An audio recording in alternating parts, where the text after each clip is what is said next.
Okay, so I was briefly asked before the year, and I was asked what necessarily are the albums that I was interested in this year, and so the question became, what albums did I really enjoy this year before this year ends? And to some extent, I got a few, right? Now some of these are American, some of these are in the UK, some of these are in France. I think overall, you ask me which albums that I prefer, there's a mixed majority of them, and some that I was on the fence, some I was definitely on the fence on, and we're gonna talk about it. And just in this episode, we're just gonna talk. We're just truly gonna talk about 2022 and the albums that made the album, things that shouldn't have made the album, songs. We're gonna talk about some choice selection, rollouts. We're gonna talk about all of this, technically, of what happened in 2022, music wise, right? So we're gonna talk about it, and we're just gonna see what happens.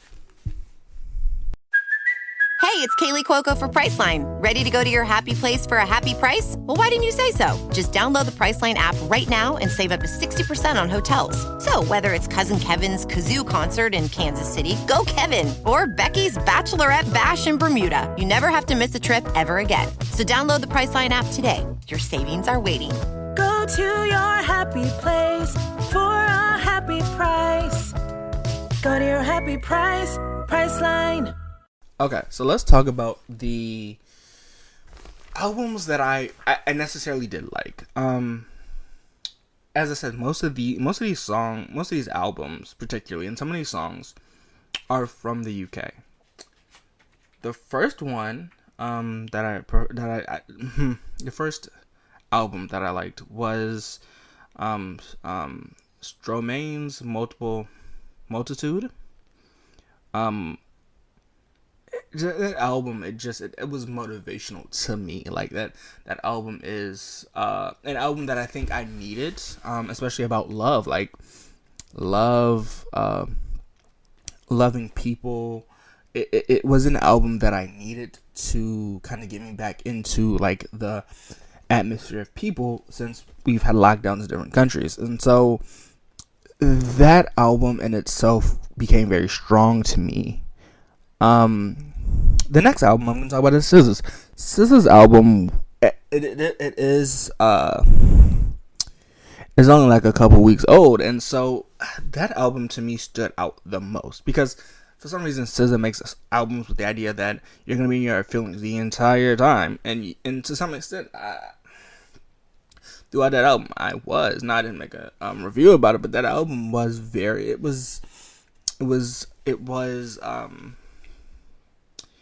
it was something to think about.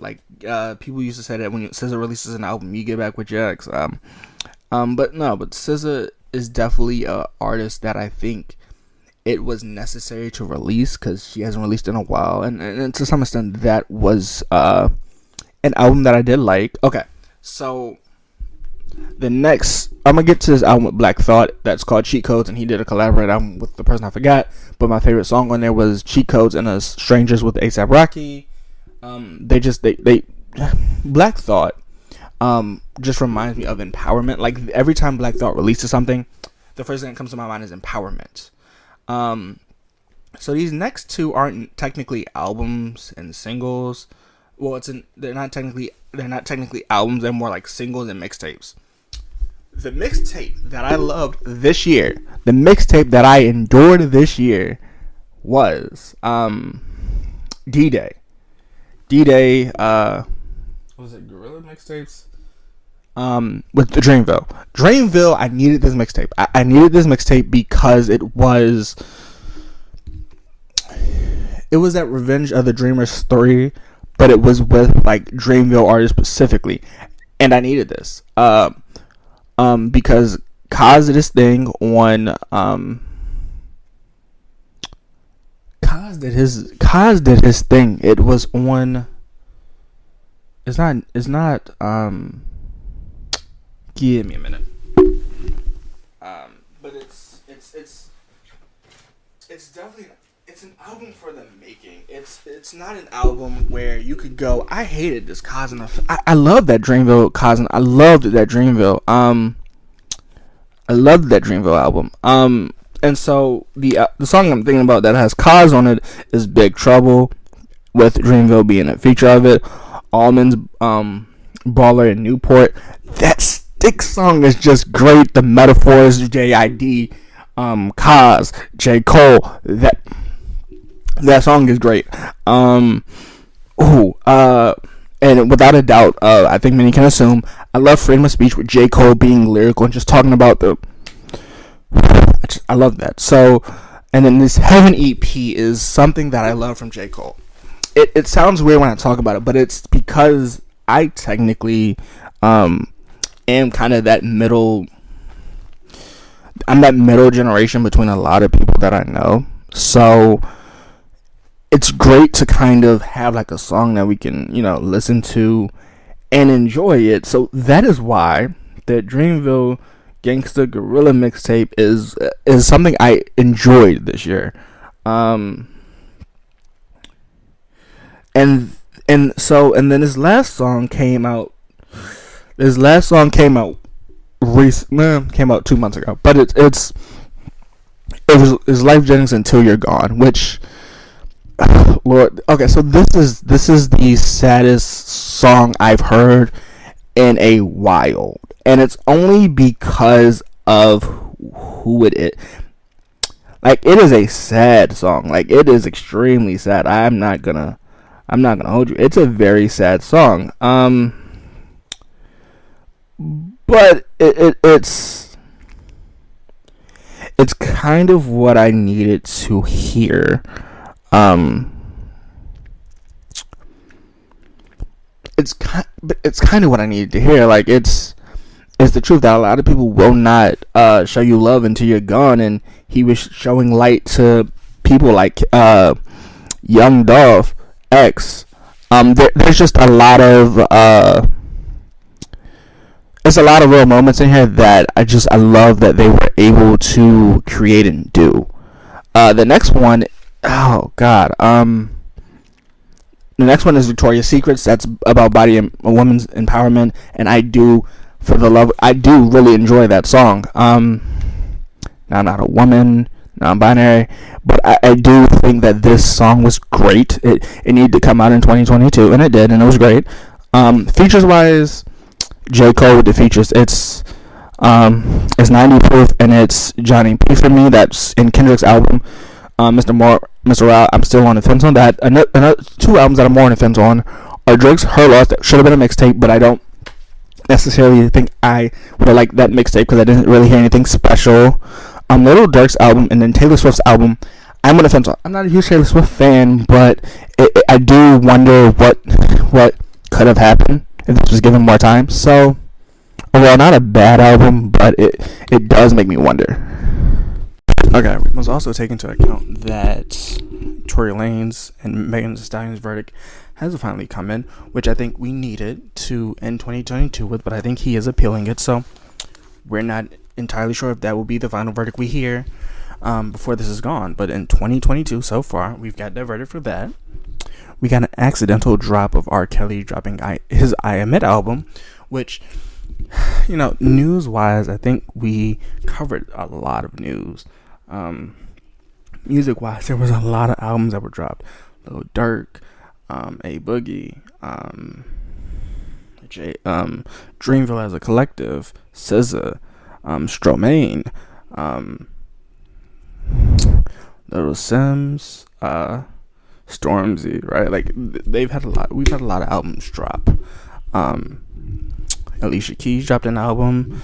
There have been so many albums that have dropped in 2022 that have shifted. It might have shifted your view on how you thought 2022 was going to go.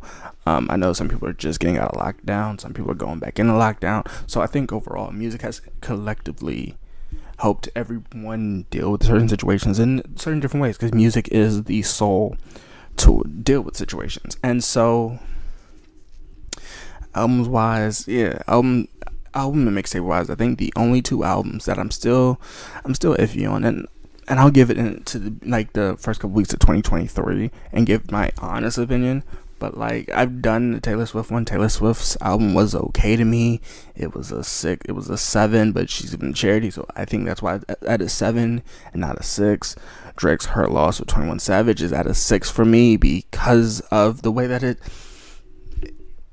when I expected a collaboration album from both of these guys, I expected it to be informative, major distribution. I thought that was going to be informative, but it wasn't. It was talking about a girl. So there are things I take issue with on this project that could have been their own separate albums from these two artists. So that's why I'm with that. And then Moral, Kendrick Lamar's Morals and Big Stepper.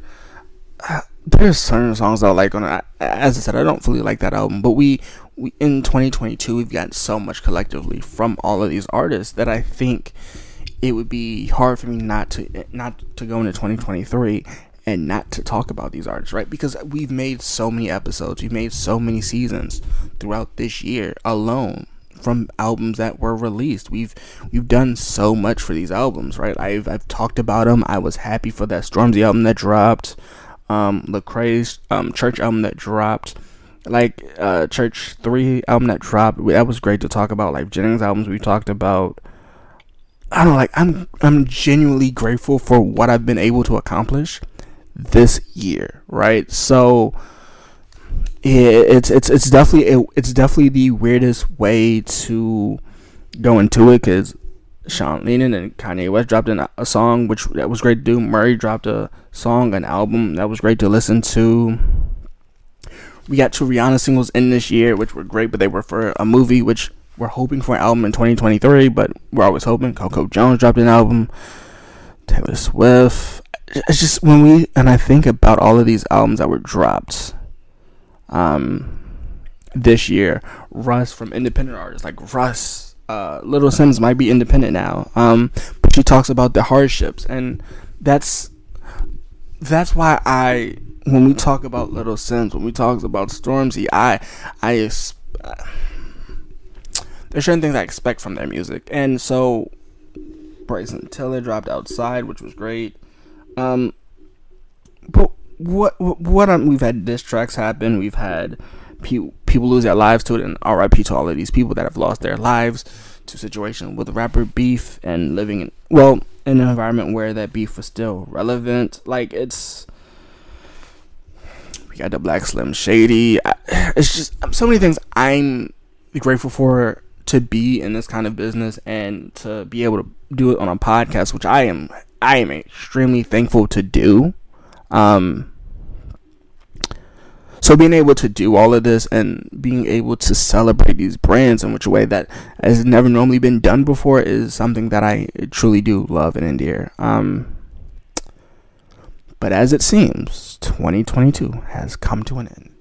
And hello, 2023. Man, this will be an episode for the generation. I mean, this episode right here, I've done a lot of things, and I am positive this is one of those things that I enjoy doing. I enjoy talking about music. Music is a passion of mine, right? But this right here, this podcast is I couldn't like do this without Wisdom, without Anchor, without Spotify, which Anchor is attached to Spotify, but Verbal which was great to me. They're great to me. Contractual, they're great to me, right? Like, it's just these iHeartRadio. There's just things that I've done in 2022 with the music that I've learned, that I do endear. But it's to get back on point though. It's when I hear Stormy and I hear Black Thought and I hear Stormzy, what I expect is empowering music. For example, in Lil Sim's song, she does the keyword in her song Angel. She goes, if the contract is 2 pages, that's more than 2 pages. That's a bad deal, right? Like, that's informative information. Stormy, My Presidents Are Black. I'm just picking. I'm just kind of picking because if I talked about these albums, it would be this episode could be near an hour, right? But Stormzy's song, right? Like, he just talks about trying to give back to the community, which I think a lot of celebrities should do, but they don't do. So thanks Stormy for doing that. Thank Little Sims for giving us an album about empowerment. For her reference to Mac Miller, so this has been in the works for a little bit. So I'm happy that we got that album released from her. Stormzy, Black Thought, and just the empowerment of black people or African American people. Just overall, as a whole, and she just talks about, but that's what Little Sims is powerful with her message. It's clear to me. Stormzy's clear with his message. Black Thought is clear with their message. Like, overall, these albums are something that I endure because they took so much work to complete, and to finally hear them before we end the year is something I'm happy for, right? Like, I'm happy for it. And so, and I know, well, you didn't mention Mel Made Me Do It by Stormzy, but Mel Made Me Do It. His I think they're cousins, and she's also his stylist. Like, that song is dope. Fire and Water is another great song. Like, Cheat Codes with Black Thought. Like, Strangers with we've had so many great albums. That this year coming to an end. 2022 coming to an end is something that it almost seems bittersweet because of stuff we went through, and we're kind of hoping what will happen in 2023, right? But it's a wonderful thing to end it on this note, to end it on this kind of review. I love that. Like, that's what I love. And so this is kind of my this is kind of my last battle for the year. So, with that being said, I'm going to give you one episode to the end of the year, all right, and I think I've done it well.